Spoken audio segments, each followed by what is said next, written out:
Have you ever thought that the way you've been taught to communicate your entire life might be the very thing holding you back from real power?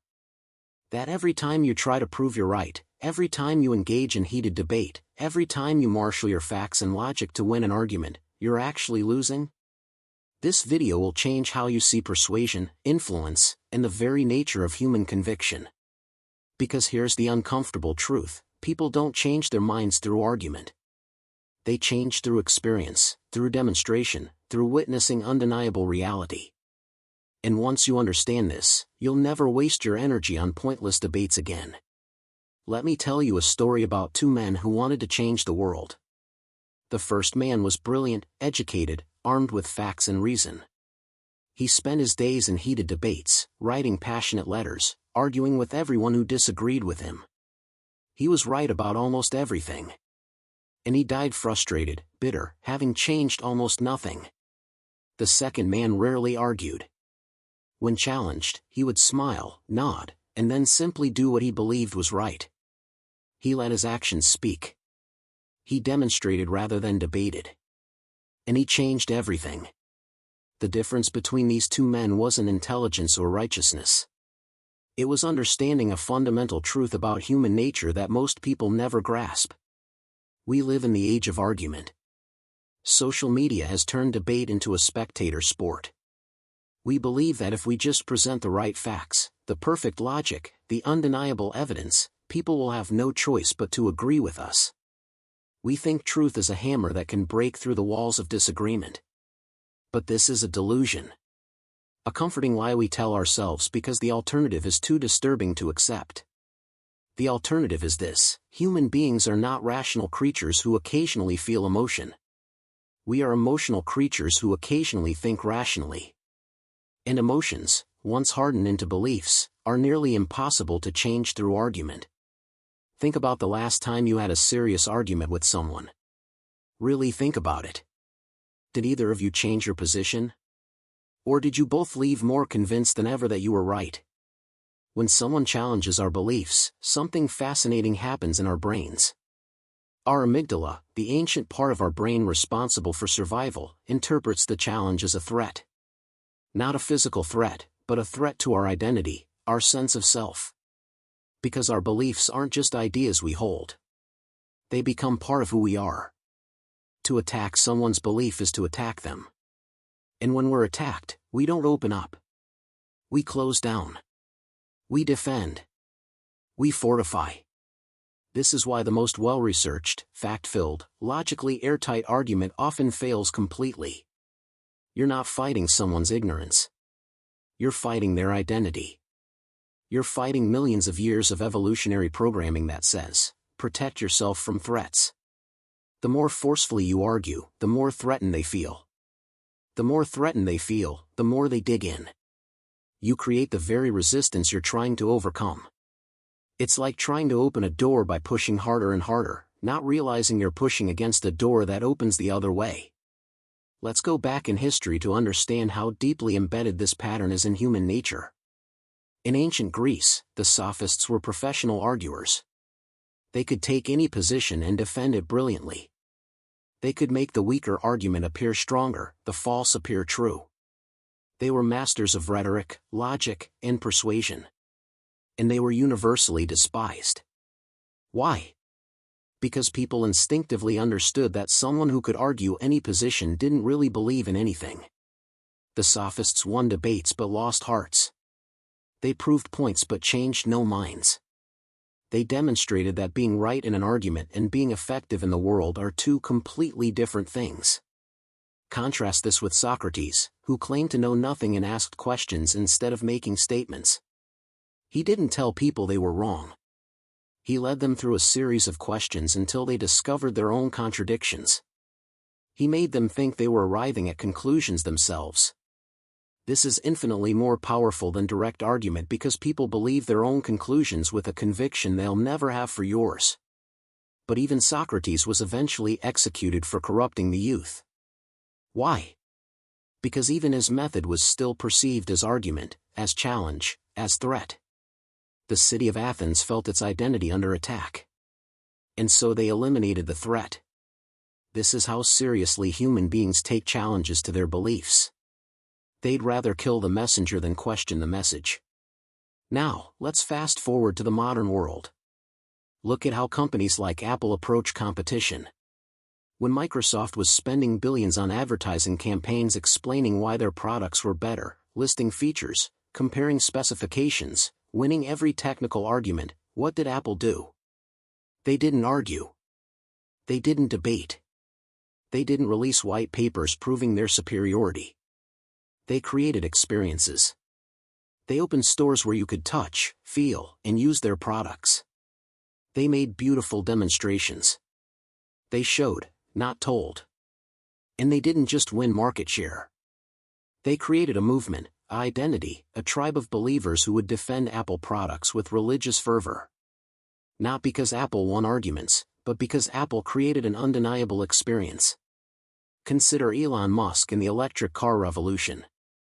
For decades, environmentalists argued that we needed to stop using fossil fuels.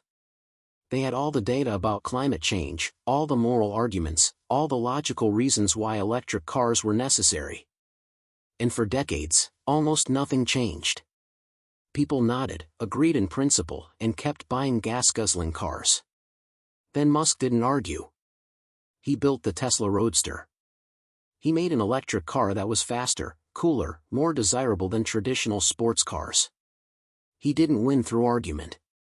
He won through demonstration. He made electric cars something people wanted, not something they should want. He changed desire, not opinion. And desire is infinitely more powerful than opinion. Think about office politics, that battlefield where careers are made and broken.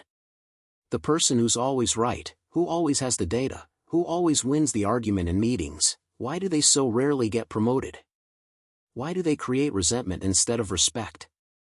Because they make everyone else feel stupid, threatened, defensive. They win battles and lose wars.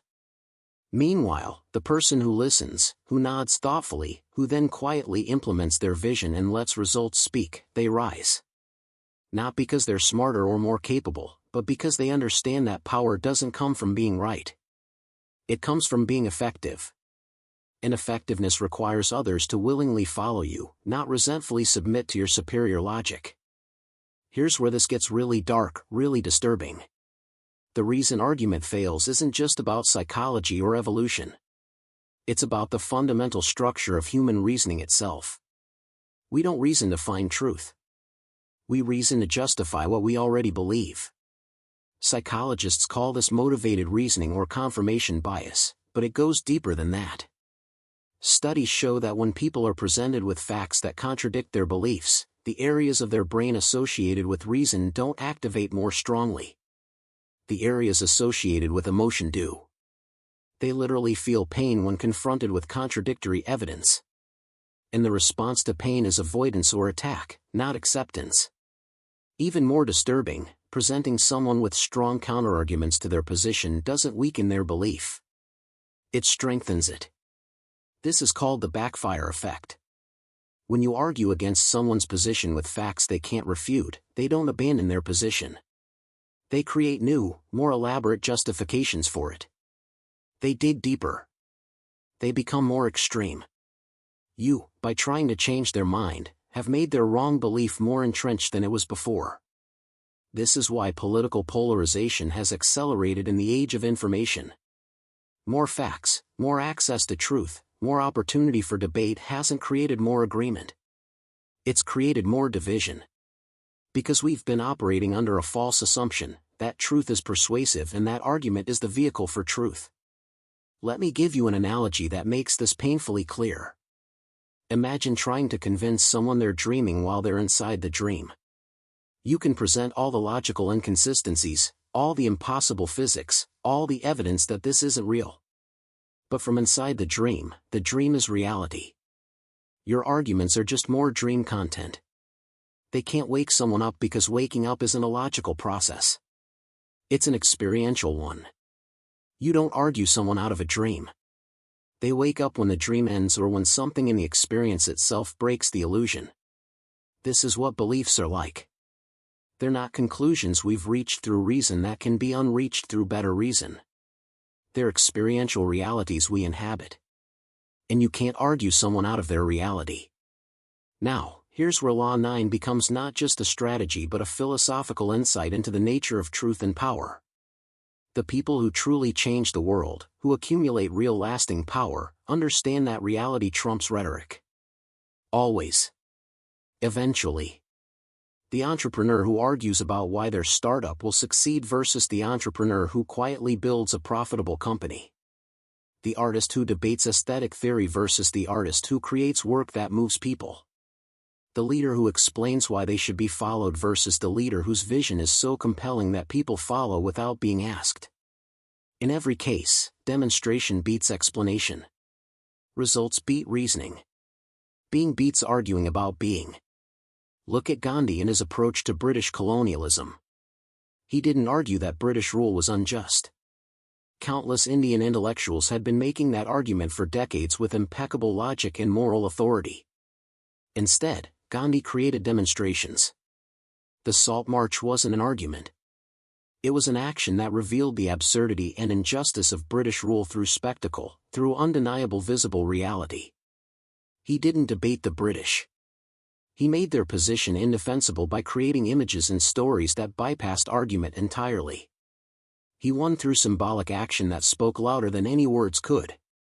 Martin Luther King Jr. understood this too. Yes, he gave speeches, but his real power wasn't in his arguments about why segregation was wrong.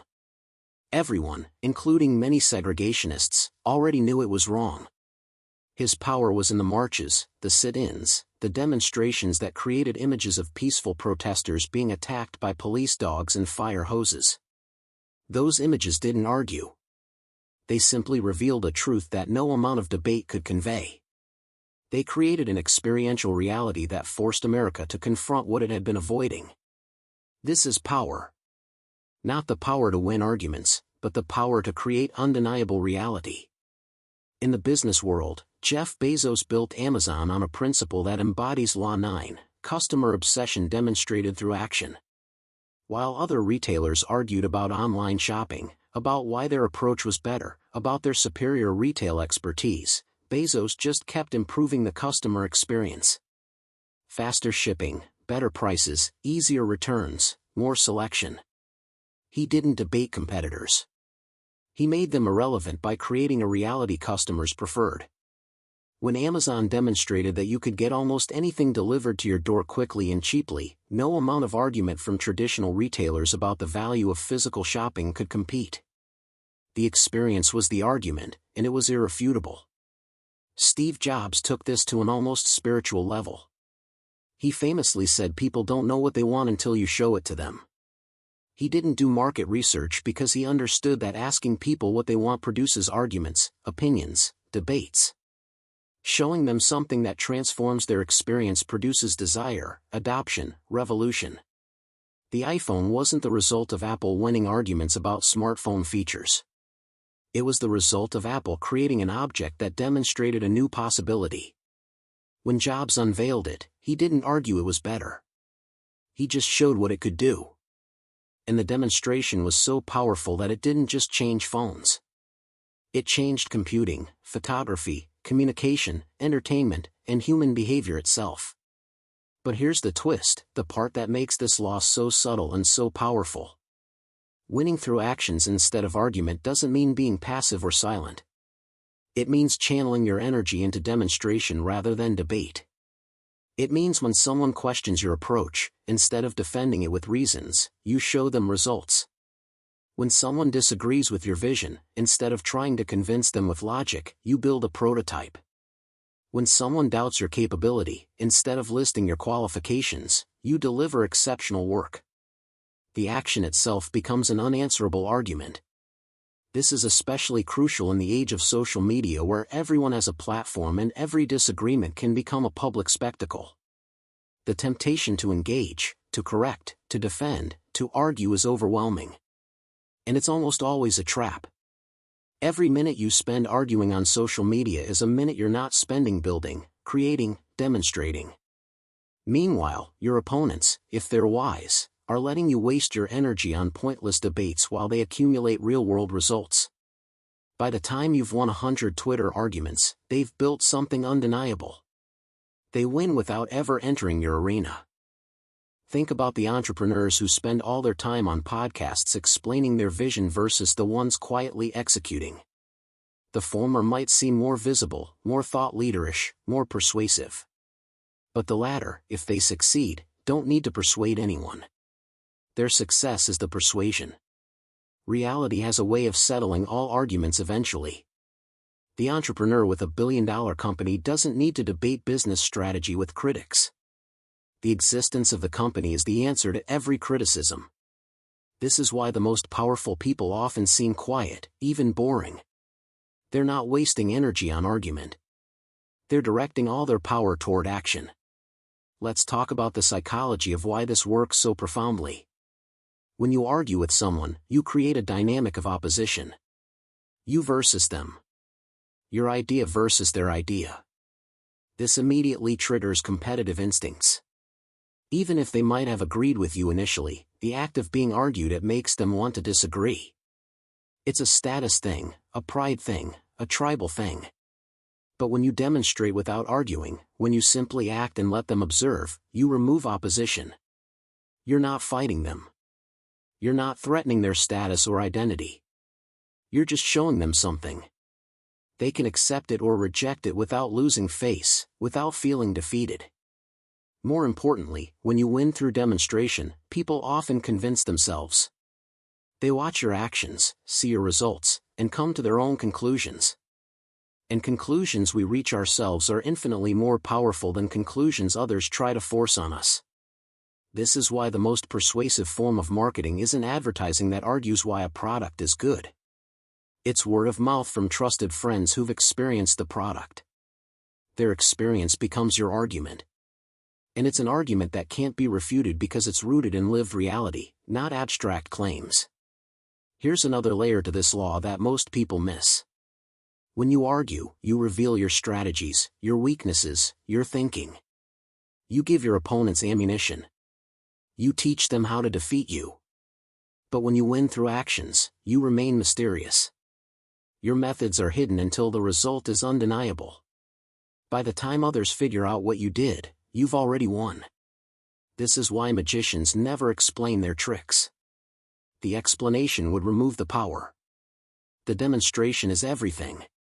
The mystery enhances the impact. In power dynamics, mystique is often more valuable than being understood. Consider how this applies to personal relationships.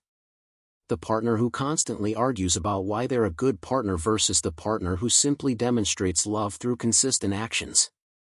The parent who lectures about values versus the parent who embodies those values. The friend who explains why they're reliable versus the friend who shows up every time you need them. In every case, demonstration builds trust, connection, and influence in ways that words never can. Because actions can't lie the way words can. Actions reveal truth that argument can only claim. Now let's go darker. Let's talk about the trap this law reveals. We argue because it makes us feel powerful, feel smart, feel right. Winning an argument gives us a hit of dopamine, a sense of superiority. It's addictive. But it's a false power. It's the power of the moment, not the power of reality. The person who wins every argument but accomplishes nothing is like a gambler who wins chips at a casino that only uses play money. They feel rich, but it's an illusion. Meanwhile, the person who loses arguments but wins in reality is accumulating actual power, actual results, actual wealth or influence or change. This is why smart people often struggle with real-world power. They're so good at argument, so practiced at debate, so skilled at intellectual combat, that they become addicted to it. They choose battlefields where they can win arguments instead of battlefields where they can win reality. They'd rather be right than be effective. They'd rather prove their point than achieve their goal. This is a form of self-sabotage disguised as virtue. Because we tell ourselves that truth matters, that being right matters, that having the better argument matters. And it does, in some abstract philosophical sense. But in the game of power, in the arena where things actually happen, only results matter. Here's a brutal example from the corporate world. Research engineers at Xerox PARC invented the graphical user interface, the mouse, Ethernet, laser printing, and countless other technologies that defined modern computing. They had all the ideas. They won every technical argument about what the future would look like. And Xerox captured almost none of the value. Why? Because Steve Jobs visited, saw what they had, didn't argue about it, and simply went and built it into products at Apple. While Xerox engineers were arguing about technical specifications, Jobs was demonstrating the future to customers. Xerox was right. Apple was effective. Being right without being effective is worthless. Being effective, regardless of who was right first, is everything. This law also reveals something disturbing about truth itself. We want to believe that truth is powerful, that it inevitably wins, that all you need to do is speak truth and it will prevail. But history shows us this is false. Truth without power is impotent. Truth that can't be demonstrated is just opinion. Truth that people don't experience is just abstract philosophy. The uncomfortable reality is that demonstrated falsehoods often triumph over argued truths. A charismatic leader who demonstrates confidence and decisiveness will often beat a hesitant leader with better ideas. A company with inferior products but superior demonstrations will often beat a company with superior products but inferior marketing. This isn't fair. It isn't just. But it's real. This is why revolutions rarely succeed through argument. You can argue all day about why the current system is unjust. But until you demonstrate an alternative that works, that people can see and experience and imagine themselves in, nothing changes. The American Revolution succeeded not because the founders had better arguments than the British, though they did. It succeeded because they built functioning institutions, won military victories, and demonstrated that independence was viable. The demonstration of viable independence was the argument that Britain couldn't refute. Let's bring this into the realm of personal development. Think about your own life. How many times have you argued with yourself about what you should do? How many times have you debated internally whether to start that project, begin that habit, pursue that goal? And how many of those internal arguments led to action? Probably very few. Because we can argue with ourselves endlessly. We can always find reasons to delay, to doubt, to reconsider. But when we simply act, even in small ways, we create a new reality. We demonstrate to ourselves what's possible. And that demonstration is more convincing than any internal argument could ever be. This is the secret of successful people that nobody talks about. They don't have better arguments for why they can succeed. They don't convince themselves with logic. They just start. They take small actions. They demonstrate to themselves through doing. Each small success builds on the last, creating a compound effect of demonstrated capability. Meanwhile, the person who's still arguing with themselves about whether they're ready, whether it's the right time, whether they have what it takes, that person is trapped in an infinite loop of internal debate that leads nowhere. Action breaks the loop. Demonstration ends the argument. Consider the person who wants to be a writer. They can spend years arguing with themselves about whether they have talent, whether they have anything worth saying, whether anyone would want to read their work. Or they can just write. Every day. Every piece they finish is a demonstration. Not an argument about whether they can write, but evidence that they do write. Over time, the accumulated demonstration becomes undeniable. They are a writer. Not because they won an argument about it, but because they demonstrated it through action. The doing creates the being. This applies to relationships too. The person who wants to find love can argue endlessly about whether they're attractive enough, interesting enough, worthy enough. Or they can just put themselves out there. Each interaction is a demonstration. Some fail, some succeed, but each one generates real data, real experience, real learning.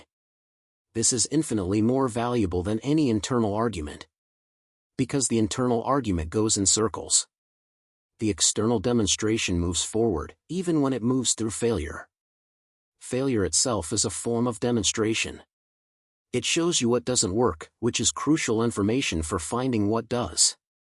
Now, let's talk about the dark side of this law, the way it can be used for manipulation and control.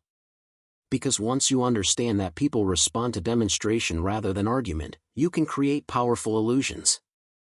You can demonstrate confidence you don't feel, success you haven't achieved, knowledge you don't possess. And often, the demonstration will be more convincing than reality. This is how con artists operate. They don't argue that they're trustworthy. They demonstrate trustworthiness through careful staging. They don't claim to be wealthy. They dress, act, and spend in ways that demonstrate wealth. The demonstration bypasses critical thinking and creates belief. This is also how authoritarian regimes maintain power. They don't win arguments about their legitimacy. They demonstrate power through spectacle, through military parades, through architectural monuments, through the visible machinery of control. The demonstration of power creates the reality of power. Even if the regime is actually weak, if it can successfully demonstrate strength, people will believe in and submit to that strength. The demonstration becomes self-fulfilling. People see power, believe in power, and therefore don't challenge power, which allows it to continue existing. In social dynamics, this is how status works. High-status people don't argue for their status. They demonstrate it through subtle signals, posture, tone, the assumption of authority, the expectation of deference. And others recognize and respond to these demonstrations without conscious thought. Someone who argues for respect rarely gets it. Someone who simply assumes respect and demonstrates the behaviors associated with high status often receives it automatically. This is uncomfortable because it means social reality is largely performative. The person who best demonstrates confidence often receives more respect than the person who's actually more capable but less confident in their demonstration. This brings us to a profound question about the nature of reality itself. If what can be demonstrated effectively becomes real in terms of social, political, and economic consequences, then is there a meaningful difference between reality and convincing demonstration? This is deeply unsettling. It suggests that truth is less powerful than we want to believe. That reality is more malleable than we're comfortable admitting. That the gap between what is and what appears to be might not matter as much as we think it should. Think about money. What is money but a collective agreement to value certain tokens, whether metal coins or paper bills or digital numbers? There's no inherent argument for why money should have value. It has value because we collectively demonstrate that we value it by accepting it in exchange. The demonstration creates the reality. If everyone stopped demonstrating belief in money's value, it would become worthless instantly, regardless of any arguments about its backing or legitimacy. This is true of most social realities. They exist because we collectively demonstrate belief in them through our actions. This is why symbolic actions are so powerful. Rosa Parks refusing to give up her bus seat wasn't an argument about segregation. It was a demonstration that challenged the demonstrated reality of racial hierarchy. One person's action, one moment of demonstrated defiance, catalyzed a movement. Not because she made a persuasive argument, but because she created a visible, undeniable demonstration of resistance. That demonstration inspired others to create their own demonstrations, and accumulated demonstrations eventually overwhelmed the demonstrated reality of segregation. The system fell not because someone won an argument against it, but because enough people demonstrated its illegitimacy through action. Let's bring this back to your personal life, your daily interactions. Every time you're tempted to argue, to defend, to explain, to convince, pause and ask, can I demonstrate instead? When a colleague questions your approach, instead of defending it with reasons, can you create a pilot project that shows results? When a friend doubts your plan, instead of arguing for it, can you take a small first step that makes it real? When someone criticizes your work, instead of explaining your reasoning, can you improve the work so that it speaks for itself? This shift from argument to demonstration requires humility because you have to be willing to let your actions speak rather than getting the immediate satisfaction of winning a verbal battle. It requires patience because demonstrations take time while arguments can be won in minutes. It requires confidence because you have to trust that your actions will be more convincing than your words. But it's also deeply liberating. Because it frees you from the exhausting, endless, ultimately futile task of trying to change people's minds through force of logic. Here's a practical framework. When you feel the urge to argue, recognize it as a red flag. That urge means you're about to waste energy on something that probably won't work. Instead, ask yourself 3 questions. 1. What would I need to demonstrate to make this argument unnecessary? 2. What's the smallest action I could take right now that would begin that demonstration? 3. Am I willing to let the demonstration do the talking, even if it means I don't get credit for being right? That last question is crucial because often what we really want from an argument isn't to change someone's mind. It's to be acknowledged as right, as smart, as superior. We want status and validation. But those things are traps. They're short-term emotional rewards that distract from long-term strategic power. The person who needs to be recognized as right in the moment often sacrifices being effective in the long run. The person who can let their actions speak without needing immediate acknowledgement accumulates quiet power that eventually becomes overwhelming.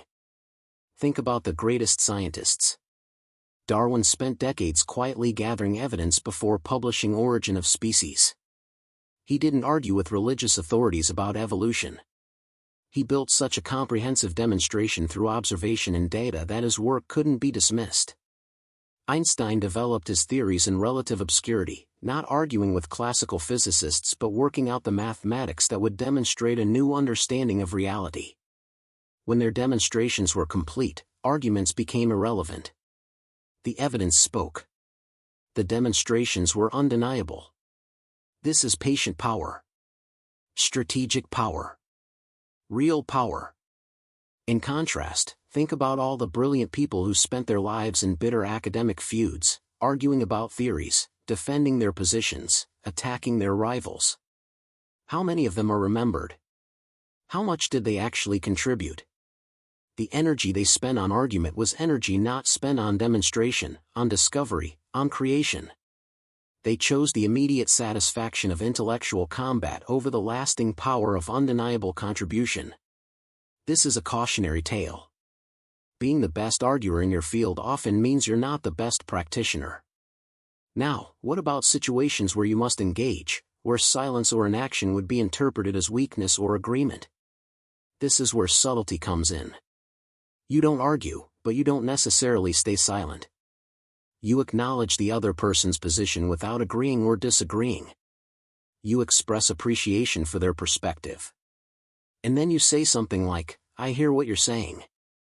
I have a different view, but rather than debate it, why don't we both try our approaches and see what results we get?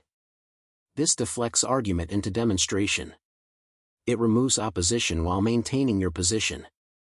It's a form of intellectual aikido, redirecting energy rather than meeting it head-on.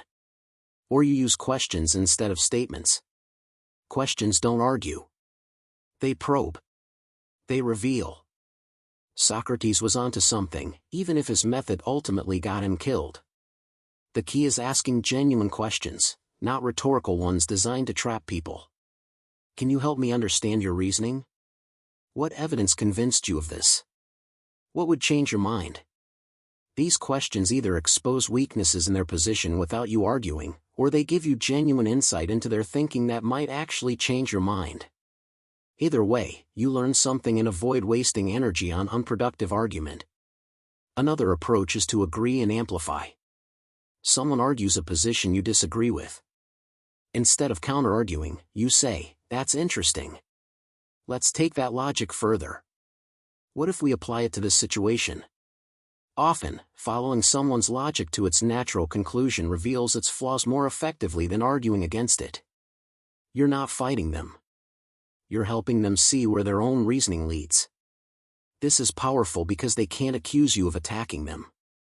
You're agreeing with them and exploring implications. If the implications are absurd, they'll have to grapple with that themselves. But ultimately, the most powerful response to argument is usually graceful withdrawal. Let them be right. Let them win the argument. And then go do what you were going to do anyway. This requires tremendous ego control because you're denying yourself the pleasure of victory, the validation of being acknowledged as correct. But strategically, it's often optimal. Why? Because most arguments are about nothing. They're status games, ego contests, territory marking. The actual substance is usually trivial. By letting someone win a meaningless argument, you avoid creating an enemy while losing nothing of substance. Then you demonstrate your position through action, and when it succeeds, they either have to acknowledge reality or become obviously ridiculous by continuing to deny it. This is how you navigate office politics without getting destroyed. The loudmouth colleague who always has an opinion, who always has to be right, who argues about everything. Let them win. Nod. Agree. Then go build something excellent. When promotion time comes, management doesn't care who won arguments in meetings. They care who delivered results. The person who wasted energy on 100 small argumentative victories finds themselves passed over for promotion by the person who quietly accumulated a record of demonstrated competence. This seems unfair to the arguer. From their perspective, they were always right, they won every debate. But they confused being right with being effective. Fatal mistake. Let's talk about the relationship between this law and creativity. Creative people often struggle with argument because their work is inherently subjective. How do you argue that a painting is good, a novel is meaningful, a design is superior? You can't, really. Critics and artists have been arguing about aesthetics for millennia with no resolution. But you can demonstrate. You can create work that moves people, that succeeds in the marketplace, that influences other artists, that stands the test of time. The work itself is the argument. And it's an argument that doesn't require words, that doesn't invite rebuttal, that simply exists as a fact in the world. This is why the best response to criticism, for a creative person, is always to make better work. Not to defend the current work, not to explain what the critic missed, not to argue about interpretation or intent. Just make the next thing even better. Demonstrate growth. Demonstrate vision. Demonstrate capability. Over a career, the accumulated body of work becomes an unarguable statement. It might not be universally loved, but it exists. It's undeniable. And its existence is more powerful than any defense could be. The same applies to controversial ideas. If you have an idea that challenges conventional wisdom, arguing for it rarely works. You'll be dismissed as naive, arrogant, uninformed. But if you can demonstrate the idea through implementation, through results, through a working model, suddenly the argument changes. You're no longer arguing theory. You're defending reality. And reality is much easier to defend than speculation. This is why entrepreneurs who succeed with unconventional ideas often faced years of people telling them their idea would never work, followed by everyone suddenly claiming they knew it would work all along. The demonstration changed the argument entirely. Here's something subtle about power that this law illuminates. The most powerful position in any discussion is often the position of the person who doesn't need to argue because they hold all the cards. The venture capitalist doesn't argue with entrepreneurs about whether to invest. They just say yes or no. Their power is demonstrated through their ability to allocate capital. The entrepreneur who argues, who tries to convince, who pleads, demonstrates their lack of power. In contrast, the entrepreneur who has multiple investors competing for their deal doesn't need to convince anyone. The demonstration of demand creates its own gravity. Everyone wants in because everyone else wants in. The demonstration of success, even potential success, is more persuasive than any pitch could be. This is why building leverage is more important than building arguments. Leverage means you have something others want: skills, resources, access, a track record. With leverage, you don't convince people to work with you. They convince you to work with them. This complete reversal of the dynamic is only possible through demonstration. You demonstrate value over time, building a reputation, accumulating results. Eventually, the accumulated demonstration becomes overwhelming. You have gravitational power. You don't need to argue for your value because your value is obvious to anyone paying attention. But here's the deepest, darkest truth about Law 9. It reveals that most of what we consider important in intellectual and cultural life, the debates, the arguments, The academic papers, the opinion pieces, the podcast discussions, most of it is theater. It's entertainment disguised as importance. Because the actual shape of the world is determined not by who wins arguments but by who takes action. The world right now is the accumulated result of millions of demonstrations, of people doing things. The intellectual arguments happening simultaneously are largely irrelevant to the actual trajectory of events. They're a shadow play we watch to feel like we're participating in shaping reality, when the real shaping happens elsewhere, quietly, through action. This is uncomfortable because it means most intellectual activity is, in terms of real-world power, mostly useless. The academic who spends 30 years arguing about the correct interpretation of a philosophical text versus the entrepreneur who spends 30 years building companies. Who has more power? Who shapes more lives? Who leaves a bigger mark on reality? The answer is obvious, even if it's distasteful to those of us who value intellectual life. Thought matters only when it leads to action. Argument matters only when it changes behavior. Otherwise, it's just noise. Sophisticated, eloquent, brilliant noise. But noise nonetheless. So what do you do with this knowledge? How do you apply Law 9 in your life, right now? First, conduct an audit. How much of your time and energy goes into arguing, defending, explaining, convincing? Whether in person, on social media, in meetings, in your own head? That's wasted energy. Every hour spent arguing is an hour not spent demonstrating. Cut it. Ruthlessly. Develop a reflex. When you feel the urge to argue, redirect that energy toward action instead. Someone doubts you? Don't defend yourself. Show them. Someone criticizes your idea? Don't explain why they're wrong.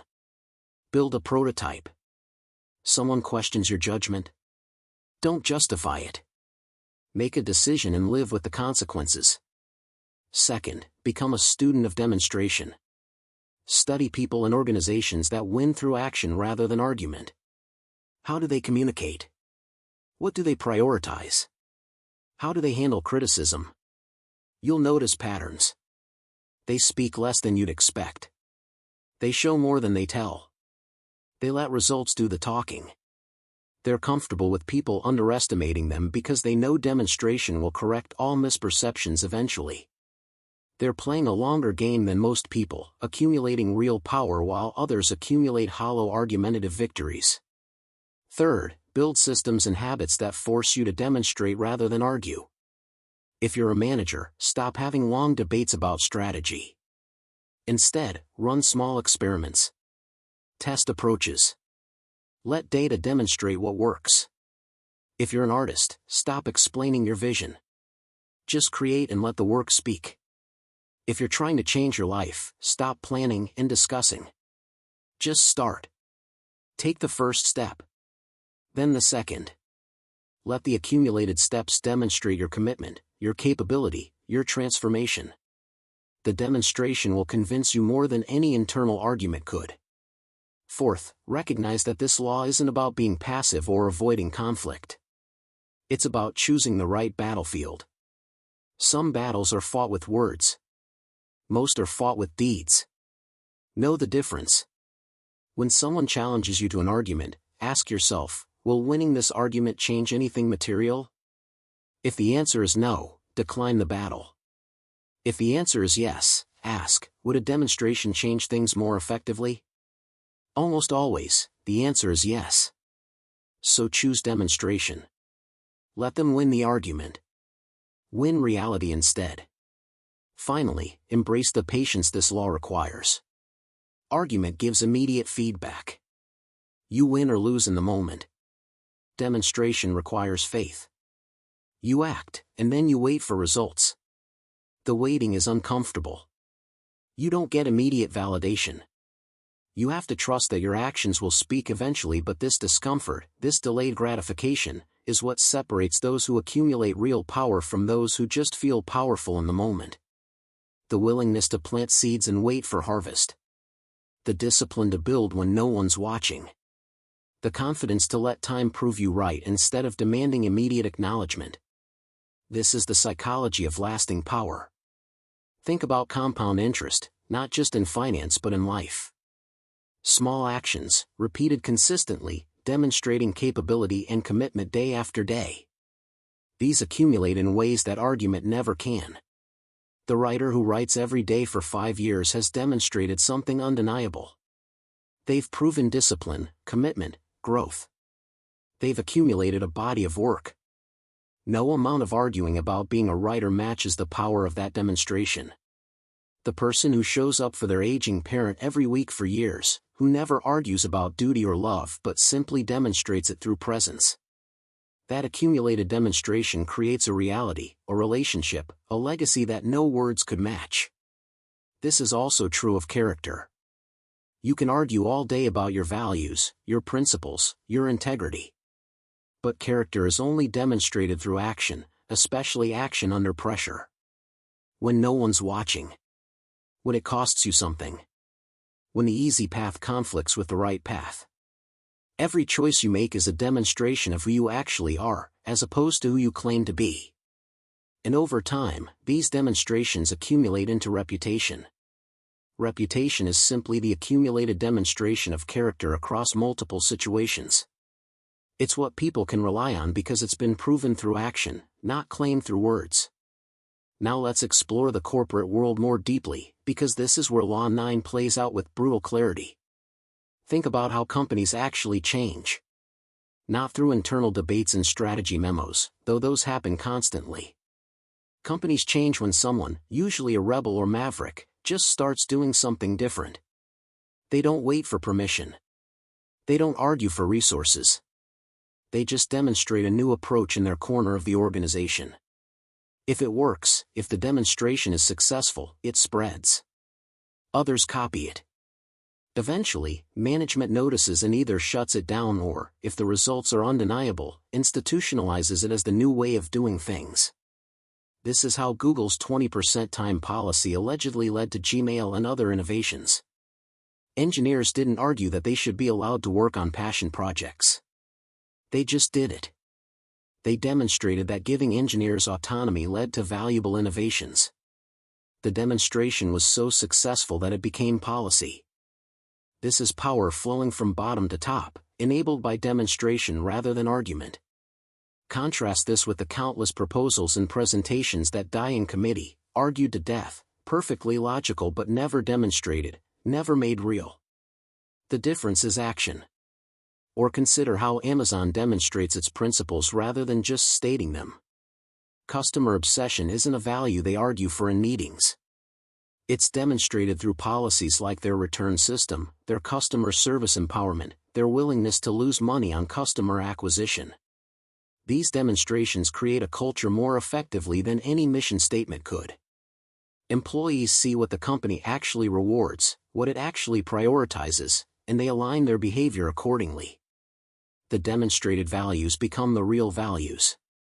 The stated values that aren't demonstrated become hollow words that everyone learns to ignore. This gap between stated and demonstrated values is where organizational dysfunction lives. The company that argues it values work-life balance but demonstrates through promotions and rewards that it values workaholics. The company that claims to want innovation but demonstrates through its decision-making that it punishes failure. Employees learn to ignore the arguments and respond to the demonstrations. They see what actually gets rewarded, what actually leads to success in the organization.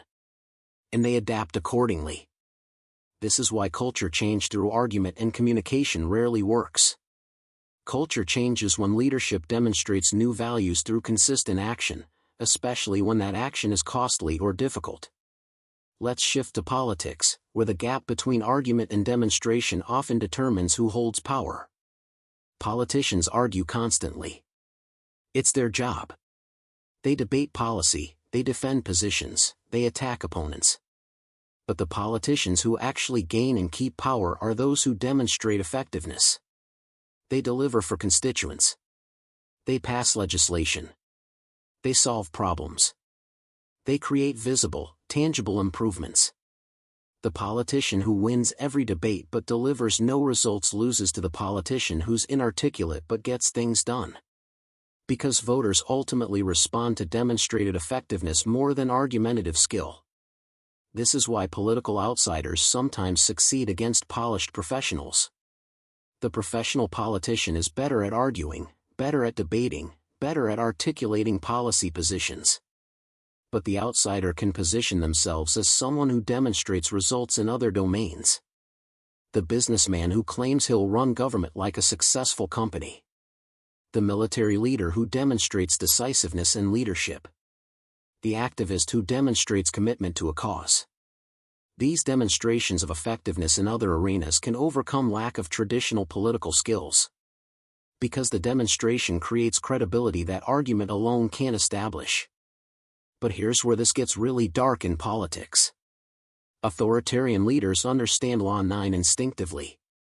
They demonstrate power through spectacle and control. They don't win arguments about their right to rule. They make their rule undeniable through visible mechanisms of control.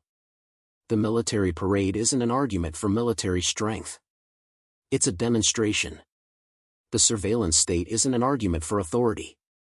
It's a demonstration. The jailing of dissidents isn't an argument about legitimacy. It's a demonstration of what happens to those who challenge. These demonstrations create a reality of power that's more effective than any argument could be. This is why resistance movements must also demonstrate, not just argue. You can argue all day that a regime is illegitimate, unjust, destined to fall. But until you demonstrate an alternative, until you show that resistance is possible, that the regime can be challenged, that another way of living exists, the arguments remain abstract. This is why symbolic acts of resistance are so important.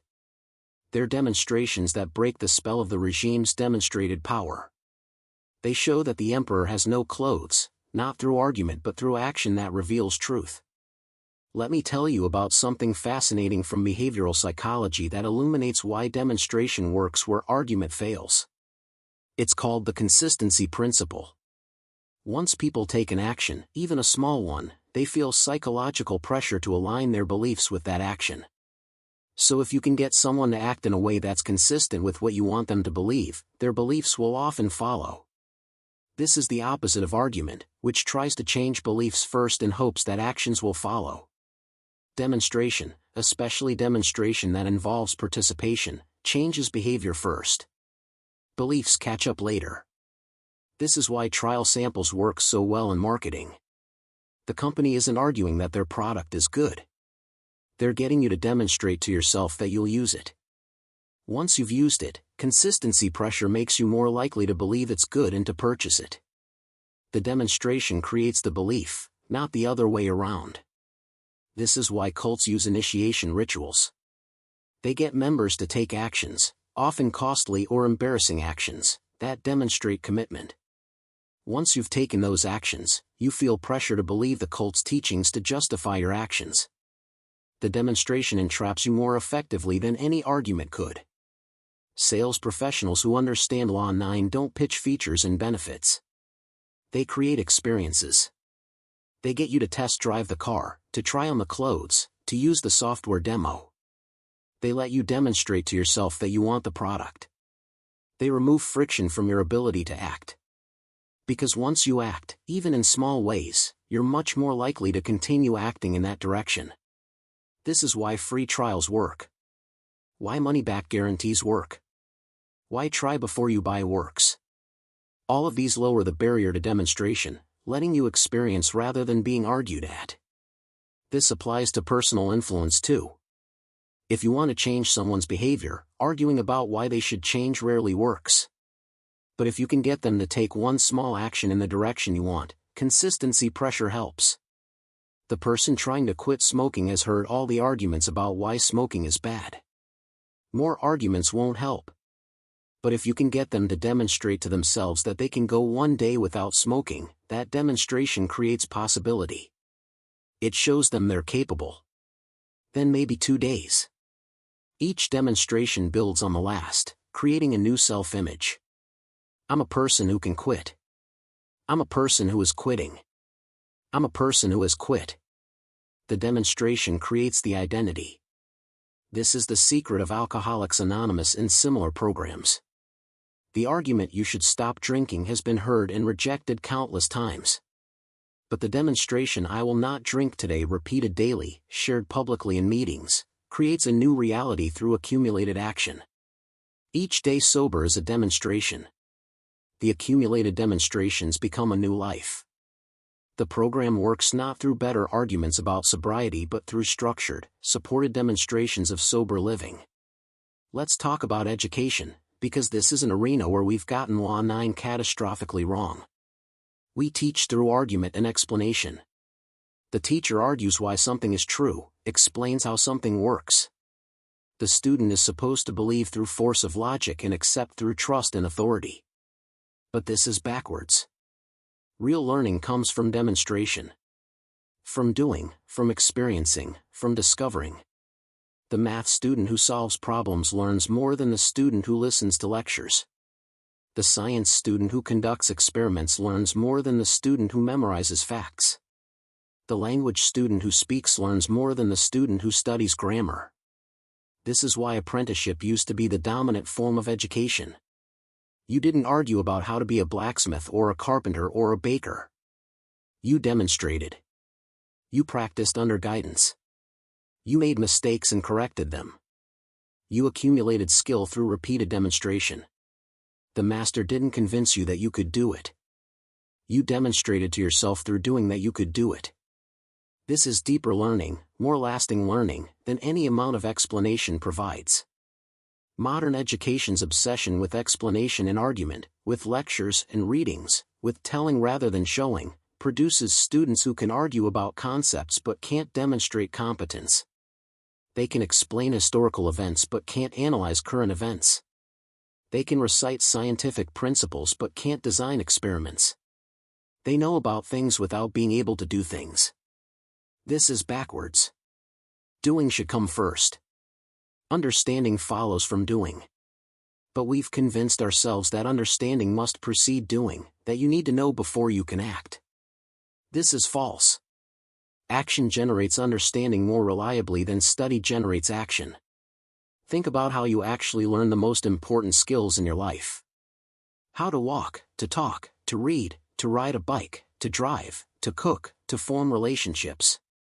Not through argument or explanation, at least not primarily. Through demonstration and practice. Through trying, failing, adjusting, trying again. Through accumulating experience until the skill became natural. This is how humans actually learn. But we've built educational and corporate systems that pretend we learn through abstract argument and explanation.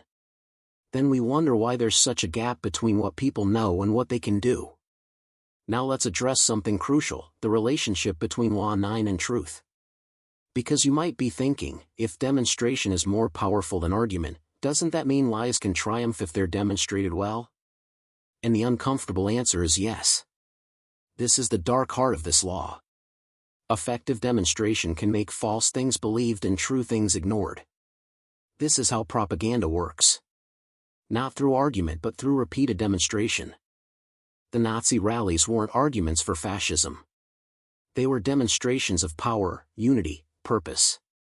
The demonstrations created a reality that overwhelmed truth. This is deeply disturbing because it suggests that reality is more fragile than we want to believe. That truth doesn't have some inherent power that ensures its victory. That false demonstrations can create false realities that persist until they're confronted by contrary demonstrations. This means that truth requires champions.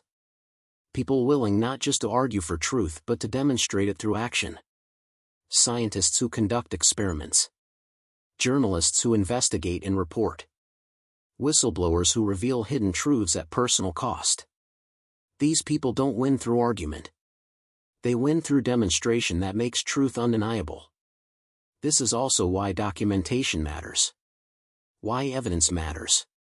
Why creating a record matters. Because the demonstration exists in time, but memory fades, histories get rewritten, truth gets obscured. The demonstration captured in documentation, in photographs, in videos, in data, becomes a permanent argument that doesn't require words. The Holocaust survivor who can argue that the genocide happened is powerful. The photographs and documents and physical evidence that demonstrate it happened are irrefutable.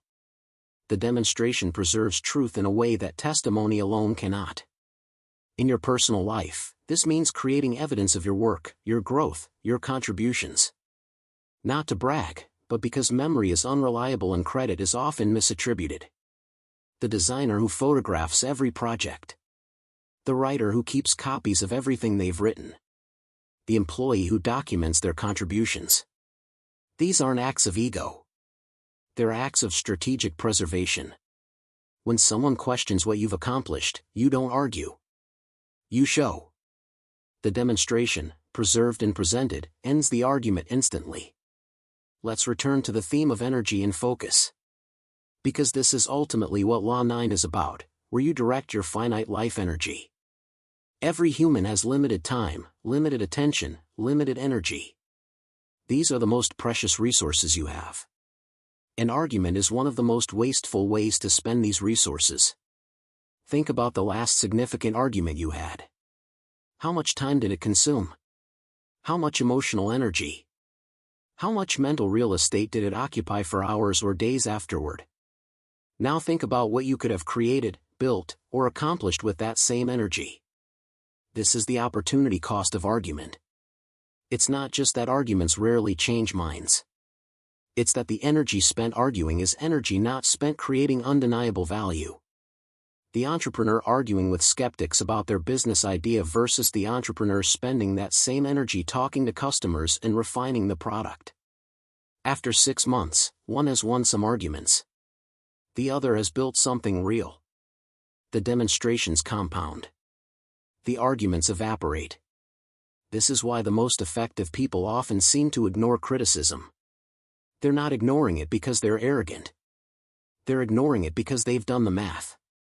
Responding to criticism, defending themselves, arguing for their vision, all of this consumes energy that could be spent making their vision undeniable through execution. They let the criticism exist. They move forward anyway. And eventually, either their success demonstrates that the critics were wrong, or their failure demonstrates that the critics were right. Either way, the demonstration settles it. The energy they didn't waste on argument allowed them to reach the demonstration point faster. There's a concept in martial arts called economy of motion. The idea is that effective fighting uses the minimum necessary movement to achieve maximum effect. Wasted motion creates exhaustion and vulnerability. Argument is wasted motion. It's flailing, burning energy, achieving little. Demonstration is economy of motion. Direct action toward the goal. Minimum waste. Maximum effect. The martial artist who wins isn't the one with the flashiest techniques or the best taunts. It's the one who demonstrates superior skill through effective action. This principle extends to all domains of power. The minimum necessary force to achieve the objective. Don't over-explain. Don't over-defend. Don't over-engage. Act clearly, demonstrate effectively, move on. Let others spend their energy on commentary and criticism. You're building reality while they're debating it. This asymmetry compounds over time. They age and tire from constant argument. You grow stronger from constant demonstration. Now, what about situations where you're genuinely wrong? Where argument against your position is correct and you're pursuing a flawed path. This is where humility enters Law 9.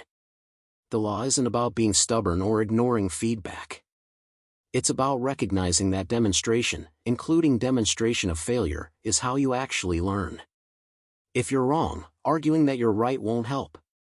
But acting on your belief and discovering through demonstration that it doesn't work will teach you something real. Failure is a demonstration. It generates information that argument never could. This is why cultures that tolerate failure accelerate learning and innovation. Silicon Valley's famous embrace of failure isn't about celebrating incompetence. It's about recognizing that attempted demonstrations, even failed ones, generate knowledge. The startup that fails fast has demonstrated what doesn't work, freeing them to try something else. The startup that spends years arguing about the perfect strategy without launching demonstrates nothing and learns nothing. Demonstration, even through failure, is always superior to argumentation leading nowhere. In science, this is the principle of falsifiability. A theory is valuable not because you can argue for it convincingly but because you can design demonstrations, experiments, that would prove it false if it were false. The theory that survives repeated attempts at demonstration of its falsehood gains credibility. Not through argument but through withstanding tests. This is how scientific knowledge accumulates. Through demonstration after demonstration, building on what survives testing, discarding what fails. Apply this to your own beliefs and strategies. Don't hold them because you've got good arguments for them. Hold them provisionally, and test them through demonstration. What belief do you have that you could test? What strategy could you implement on a small scale to see if it works? What assumption could you validate or invalidate through action? This mindset transforms you from an arguer into an experimenter. You're not defending positions. You're testing hypotheses.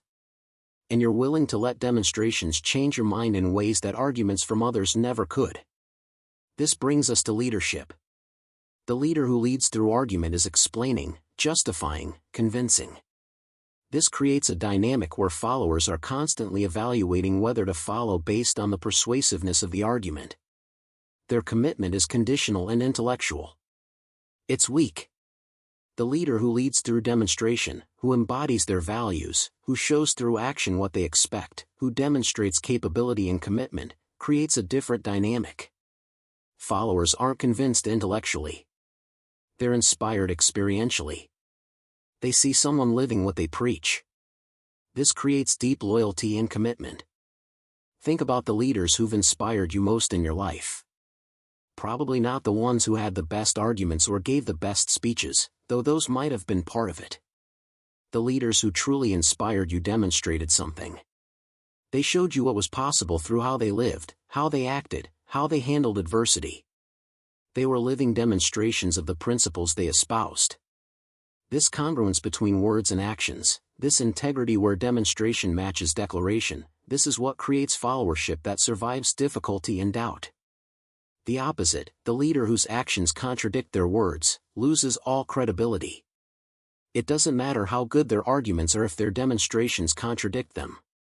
The manager who argues for work-life balance but emails at midnight expects responses. The parent who argues for healthy eating but survives on junk food. The politician who argues for fiscal responsibility but lives extravagantly. In each case, the demonstration overwhelms the argument. People believe what you do, not what you say. Always. This is why personal integrity isn't just a moral issue. It's a strategic one. Every action you take is a demonstration of who you are. When your actions align with your stated values and goals, you build a coherent identity that others can understand and trust. When they don't align, you create confusion and mistrust. People don't know who you really are because your demonstrations conflict. This makes you unpredictable, unreliable, untrustworthy. Not because you're immoral, but because you're incoherent. Your demonstrations argue against your arguments. Let me share something about the future, about where power is moving in our increasingly transparent world.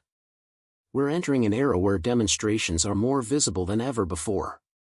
Social media, ubiquitous recording, data tracking, all of this makes actions more permanent and public. You can no longer easily separate your arguments from your demonstrations. What you claim to be and what you demonstrate yourself to be are both visible, and any gap between them is immediately apparent. This is terrifying for people who've relied on argument and presentation to manage their image. Because the image is increasingly contradicted by visible demonstrations. The company that argues it's environmentally conscious but whose supply chain demonstrates environmental destruction. The public figure who argues for social justice but whose personal behavior demonstrates bigotry. The organization that claims to value diversity but whose hiring and promotion patterns demonstrate otherwise. All of these contradictions are increasingly visible and increasingly costly. But this same transparency is empowering for people who understand Law 9. If you align your demonstrations with your values, if you consistently act in accordance with what you claim to believe, transparency works in your favor. Every visible demonstration reinforces your identity and your claims. You build trust through accumulated visible action. In a world where everyone's demonstrations are increasingly visible, integrity becomes not just moral but strategic. The gap between argument and demonstration becomes the gap between trust and suspicion. So as we move forward, the power will increasingly flow to those whose demonstrations are consistent, authentic, and aligned with stated values. Not because the world is becoming more moral, but because the world is becoming more transparent. Demonstration has always been more powerful than argument. But now demonstrations are harder to hide and easier to verify. This changes everything. What does this mean for you, practically, today? It means audit your life for gaps between what you say and what you do. Every gap is a weakness, a vulnerability, a waste of energy. Close the gaps. Either change what you say or change what you do. Align them. This creates power, clarity, and trust. It also means stop trying to convince people and start trying to demonstrate to them. In every relationship, every professional situation, every creative endeavor, shift from argument to demonstration. When you want to influence your child, demonstrate the behavior you want to see instead of lecturing. When you want to advance in your career, demonstrate exceptional work instead of arguing for recognition.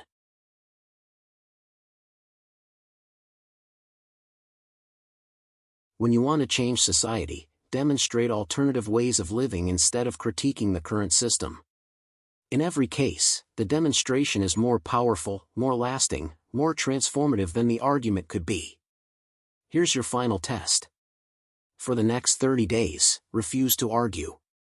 Not refuse to have conversations, not refuse to express your views, but refuse to engage in argument where you're trying to change someone's mind through logic and rhetoric.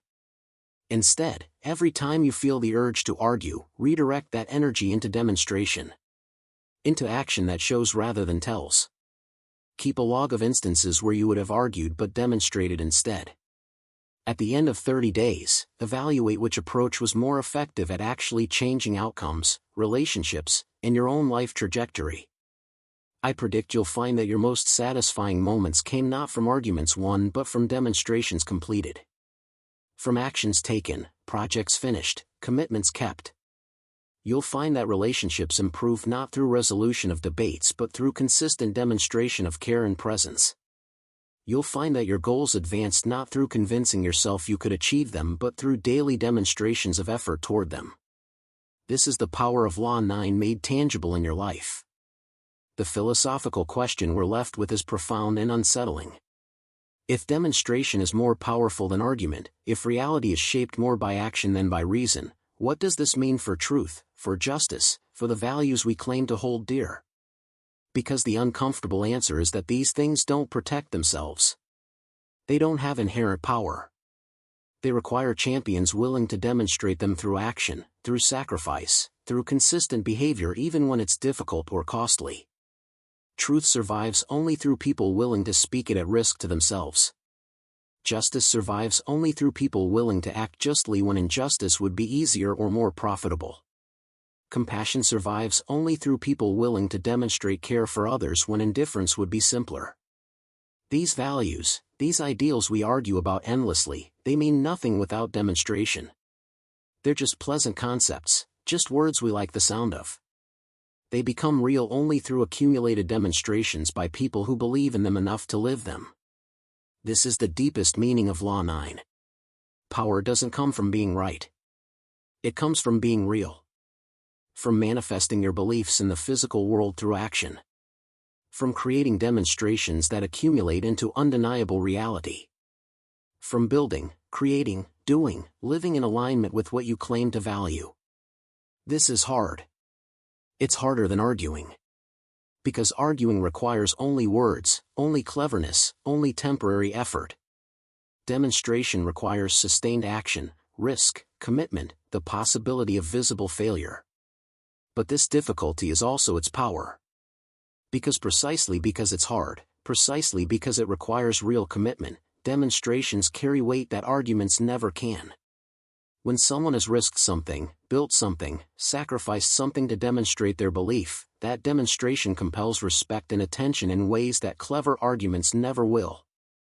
This is why martyrs are more powerful than philosophers.